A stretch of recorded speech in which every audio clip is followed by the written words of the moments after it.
নমো ভগবতে বাসুদেবায়। ভক্তবৃন্দ, আগামীকাল জন্মাষ্টমীর দিন এই একটিমাত্র ফুল এবং ফল বাড়িতে নিয়ে আসুন। সারা বছর সৌভাগ্য থাকবে আপনার বাড়িতে।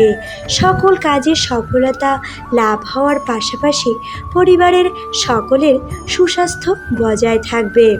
জয় শ্রীকৃষ্ণ। ভক্তবৃন্দ, আজকের আরেকটি নতুন পর্বে সকলকে স্বাগত জানিয়ে শুরু করছি আজকের পর্ব। ভক্তবৃন্দ, আমরা সকলেই জানি ভাদ্র মাসের কৃষ্ণ অষ্টমী তিথিতে ভগবান শ্রীকৃষ্ণ জন্মগ্রহণ করেছিলেন।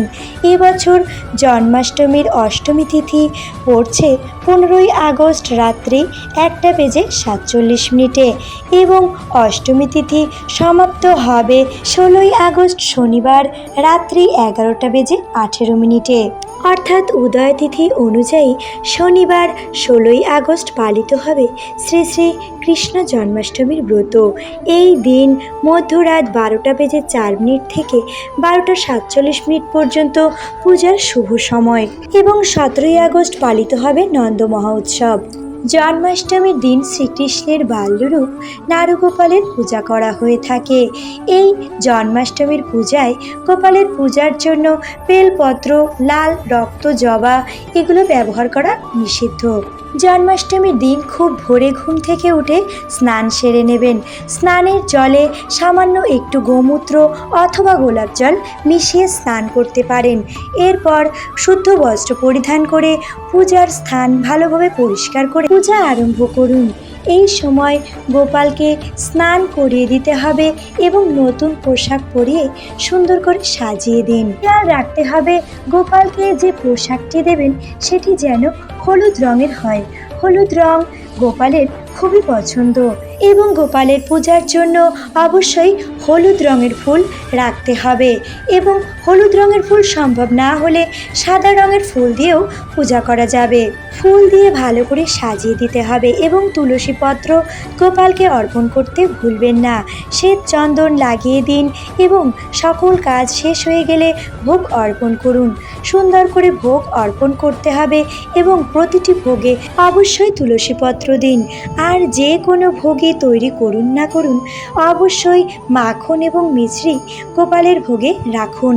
এই দিন গোপালকে দোলনায় বসিয়ে দোল দিতে ভুলবেন না এবং সর্বশেষে অবশ্যই একটি ঘিয়ের প্রদীপ প্রজ্বলন করুন।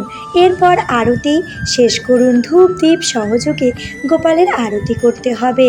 আরতি করার সময় চরণে 4 বার, নাভিদেশে 2 বার, মুখমণ্ডলে 3 বার এবং সর্বশরীরে 7 বার ঘড়ির কাঁটার দিকে প্রদক্ষিণ করিয়ে আরতি করতে হবে। ভগবান শ্রীকৃষ্ণের প্রিয় ফুলগুলির মধ্যে হলো পদ্ম, করবী, চামেলি, চাপা, বেল, মল্লিকা, যূথিকা এবং সর্বাধিক প্রিয় ফুল হলো তুলসীর ফুল অর্থাৎ তুলসী মঞ্জুরি। এই দিন ভগবানকে তুলসী মঞ্জুরি অবশ্যই অর্পণ করুন এবং যে বিশেষ ফুলটি এই দিন বাড়িতে আনার পরামর্শ দেওয়া হয়ে থাকে তা হলো কদম ফুল। এটি এ সময় খুবই সহজেই পাওয়া যায়। শাস্ত্রমতে কদম গাছের ধর্মীয় গুরুত্ব রয়েছে। এই কদম গাছ ভগবান শ্রীকৃষ্ণের অত্যন্ত প্রিয়। শৈশবে তিনি প্রায়ই কদম গাছে বসে থাকতেন। এই কদম গাছ নিয়ে একটি পৌরাণিক কাহিনী রয়েছে। ভগবান শ্রীকৃষ্ণ একবার যমুনায় স্নানরত গোপীদের বস্ত্র চুরি করে নিয়েছিলেন। ভগবান শ্রীকৃষ্ণ তখন তাদের লোকলজ্জার পাঠ শেখানোর জন্য পাশেই থাকা একটি কদম গাছে উঠে বাঁশি বাজাচ্ছিলেন। আজও বহু ভক্ত বৃন্দাবনে যমুনার তীরে সেই কদম গাছটি দেখতে যায়। এটি একটি অত্যন্ত পবিত্র স্থান। এই কারণে ভগবান শ্রীকৃষ্ণের সাথে সম্পর্কিত এই কদম ফুলটি জন্মাষ্টমীর পবিত্র দিনে একটি হলেও ভগবান শ্রীকৃষ্ণের চরণে অর্পণ করুন। কদম ফুল শ্রীকৃষ্ণের চরণে অর্পণ করলে ভগবান শ্রীকৃষ্ণের আশীর্বাদ লাভের পাশাপাশি বৃহস্পতি গ্রহ মজবুত হয় এবং আর্থিক সকল প্রকার দুঃখ দুর্দশা দূরে চলে যায়। ভক্তগণ, এবার জানাবো কোন বিশেষ ফলটি জন্মাষ্টমীর দিন অবশ্যই গৃহে আনবেন। এই বিশেষ ফলটি ছাড়া জন্মাষ্টমীর পূজা অসম্পূর্ণ ধরা হয়। ভক্তবৃন্দ, প্রতি বছর জন্মাষ্টমীর দিন খুবই ধুমধামের সাথে মধ্যরাতে জন্মাষ্টমীর উৎসব পালিত হয়, কেননা ভগবান শ্রীকৃষ্ণের জন্ম হয়েছিল মধ্যরাতে। এই পূজার সময় শসা ব্যবহার করা হয়ে থাকে। জন্মাষ্টমীর পূজার দিন শসা ছাড়া জন্মাষ্টমীর পূজা অসম্পূর্ণ ধরা হয়।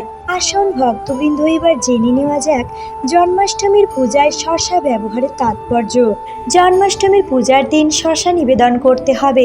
মনে করা হয় জন্মাষ্টমীর দিন শসা নিবেদন করলে ভগবান শ্রীকৃষ্ণ অত্যাধিক প্রসন্ন হন এবং ভক্তদের সকল প্রকার দুঃখ দুর্দশা দূর হয়। জন্মাষ্টমীর দিনে শসা নিবেদনের পেছনের কারণটি হলো, জন্মাষ্টমীর দিন শসা কেটে তার কাণ্ডমূল থেকে শসা আলাদা করে দেওয়া হয়। একটি শিশুর যখন জন্ম হয় তখন তার মায়ের সঙ্গে সে যুক্ত থাকে, নাড়ি কাটার পরই সে আলাদা হয়। একইভাবে জন্মাষ্টমীর দিন শসাকে তার কাণ্ড থেকে কেটে আলাদা করা হয়। এটিকে মা দেবকীর থেকে ভগবান শ্রীকৃষ্ণকে বিচ্ছিন্নতার প্রতীক হিসেবে মনে করা হয়। এটি করার পরই যথাযথ বিধি অনুসারে শ্রীকৃষ্ণের পূজার্চনা শুরু হয়। তাই ভক্তগণ অবশ্যই জন্মাষ্টমীর দিন একটি শসা বাড়িতে আনবেন। এই শসা কাটার প্রক্রিয়াকে বলা হয় নলছেদন। জন্মাষ্টমীর দিন শ্রীকৃষ্ণের পূজার স্থানে একটি শসা রাখুন এবং রাত 12টার সময় একটি 1 টাকার কয়েনের সাহায্যে শসা থেকে তার ডাঁট আলাদা করে দিন। এই শসা পূজা শেষ হলে অনেক জায়গায় প্রসাদ হিসেবে বিতরণ করা হয়। আবার অনেক জায়গায় গর্ভবতী মহিলারা এই শসাটি গ্রহণ করেন। এর ফলে তাদের সুসন্তান লাভ হয় এবং সন্তান সুস্থ অবস্থায় জন্মগ্রহণ করে। এবং নববিবাহিত মহিলারা যদি এই শসা গ্রহণ করেন তবে শ্রীকৃষ্ণের আশীর্বাদে তাদের সুসন্তান লাভ হয়ে থাকে।